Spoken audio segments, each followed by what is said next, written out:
कहानियां। मेरे प्यारे दोस्तों, आपके लिए लेकर आए हैं एक सुंदर सी कहानी। तो आज हमारी कहानी इस प्रकार है। एक महिला जो बहुत पुण्य कर्म की थी, आज वो कुछ कारण से बीमार के कारण मर रही थी। तो यमराज आ गए उसे लेने के लिए। जैसे यमराज आए लेने के लिए तो महिला ने यमराज से पूछा, आप मुझे कहां ले जाएंगे? स्वर्ग ले जाएंगे या नरक ले जाएंगे? यमराज बोले, देखो, आपको हम कहीं नहीं ले जा सकते हैं। तो फिर महिला ने पूछा, आप मुझे कहां लेके जा रहे हो? यमराज बोले, तुमने इस जन्म में बहुत अच्छे पुण्य कर्म किए हैं, इसलिए मैं तुम्हें सीधे प्रभु के धाम ले जा रहा हूं। महिला बहुत खुश हुई, बोली, धन्यवाद, पर मेरी आपसे एक विनती है। यमराज बोले, बोलो। मैंने यहां धरती पर बहुत सारे स्वर्ग नरक के बारे में सुना है। एक बार मुझे प्रभु धाम ले जाने से पहले स्वर्ग और नरक की दर्शन करा दीजिए। मैं देखना चाहती हूं कैसा होता है स्वर्ग, कैसा होता है नरक। यमराज बोले, तुम्हारे कर्म अच्छे हैं, इसलिए तुम्हारी चाहत, तुम्हारी इच्छा मैं पूरी करूंगा। तो ठीक है, अब चलो मेरे साथ। महिला को लेके स्वर्ग और नरक के रास्ते में होते हुए प्रभु के धाम की ओर जाने के लिए तय हो गया। दोनों चल पड़े। सबसे पहले नरक आया। जैसे नरक आया तो जोर जोर से रोने की आवाज आने लगी, और उस बुजुर्ग महिला ने सुनी तो उसे भी रोना जैसा आने लगा। उसने देखा नरक में सभी लोग दुबले पतले और बीमार दिखाई दे रहे थे। तो महिला जाके एक आदमी से पूछा, आप सब लोग ऐसी हालत में क्यों हो? तो उस नरक की आदमी ने बोला, और कैसी हालत होगी? मरने के बाद जब से हम इस नरक में आए हैं, हमने एक दिन भी खाना नहीं खाया, भूख में तड़प रहे हैं, क्या करें? उस महिला की नजर एक विशाल पतीले के ऊपर पड़ी, जो कि लोगों की कद से करीब 300 फुट ऊंचा था। उस पतीले के ऊपर एक विशाल चम्मच लटका हुआ था। उस पतीले से बहुत शानदार खुशबू आ रही थी। उस बुजुर्ग महिला ने उस आदमी से पूछा, इस पतीले में क्या है? उस नरक की आदमी ने बड़े उदास सी मन से बोला कि इस पतीले में बहुत स्वादिष्ट खीर है, हर समय भरा रहता है। तो उस महिला ने पूछा हैरानी होकर, इसमें खीर है तो आप लोग पेट भर के क्यों नहीं खाते हो? भूख में क्यों तड़प रहे हो? आदमी रो रो कर बोलने लगा, कैसे खाएं? ये पतीला 300 फीट ऊंचा है, हमें से कोई भी इस पतीले तक पहुंच नहीं पाएगा, ना पहुंच पाता है। कितनी भी कोशिश कर लिए लेकिन जा नहीं पा रहे, ना खीर खा पा रहे हैं। उस महिला को बहुत तरस आया। सोचने लगी, बेचारे खीर का पतीला होते हुए भी भूख से बेहाल है, शायद ईश्वर ने इन्हें यही दंड दिया होगा। अभी यमराज कह रहे, अभी देर हो रही है, हमें चलना पड़ेगा, चलो चलो चलो। तो चलो चलो कह के महिला को लेके स्वर्ग की ओर चल पड़े।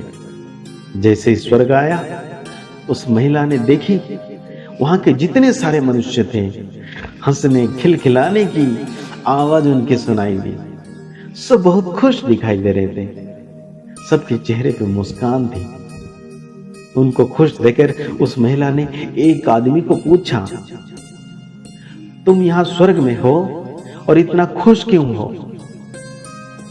बोला, हम खुश रहते हैं, खाते पीते मस्त हैं, यहां सब कुछ अच्छा है। फिर महिला की नजर उस 300 फीट पतीले के ऊपर पड़ी।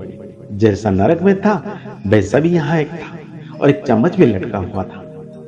तो उस महिला ने उस आदमी से पूछा, स्वर्ग में इस पतीले में क्या रखा है? उस आदमी को पूछा।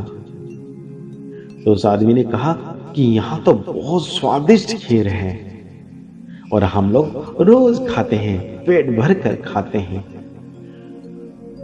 महिला हैरान हो गई, आश्चर्य से पूछा कि इस पतीला तो 300 फीट ऊंचा है, तुम लोग कैसे खा लेते हो?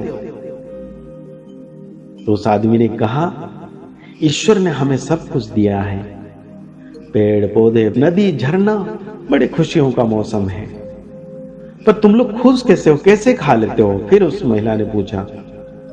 उस आदमी ने बोला कि पतीला तो बहुत ऊंचा है, लेकिन यहाँ जो पेड़ है, हमने सब मिलकर उस पेड़ों को काटा और काट के हमने इन पेड़ों को लकड़ी बना ली और फिर लकड़ियों को टुकड़ों को जोड़कर विशाल सीढ़ी का निर्माण किया और उस लकड़ी की सीढ़ी के सहारे हम पतीले तक पहुंचते हैं और वहां पेट भर कर खीर खाकर फिर आते हैं और इसलिए सब खुश रहते हैं। तो महिला हैरान हो गई, यमराज की तरफ देखने लगी।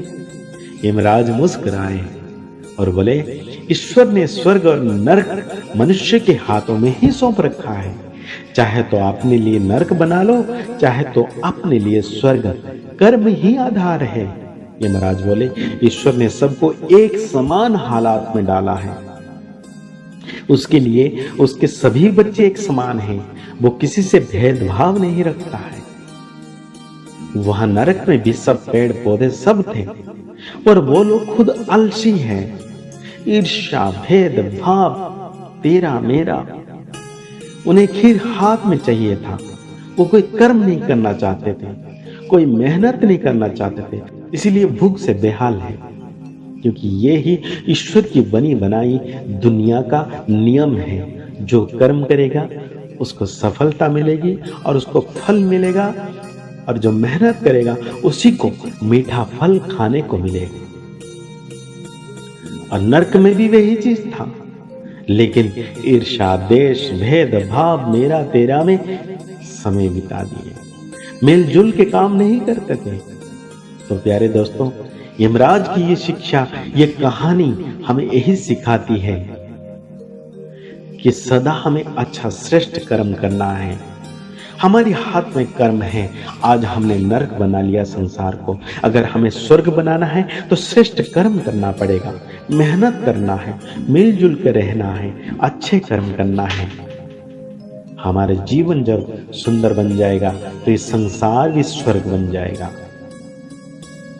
तो इसी के साथ एक सुंदर सा गाना आप सभी के सामने में गाता हूं। जैसा सोचोगे तुम वैसा बन जाओगे, जैसा सोचोगे तुम वैसा बन जाओगे, जैसा कर्म होगा वैसा फल पाओगे। श्रेष्ठ कर्म का आधार है, खुद का कर लो दर्शन, यही जीवन का सार है, यही जीवन का सार है। जैसा सोचोगे तुम वैसा बन जाओगे, जैसा सोचोगे तुम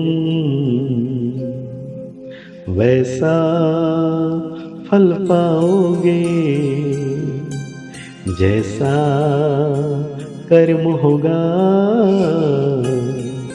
वैसा फल पाओगे, फल पाओगे, फल पाओगे। ओम शांति, ओम शांति, ओम शांति।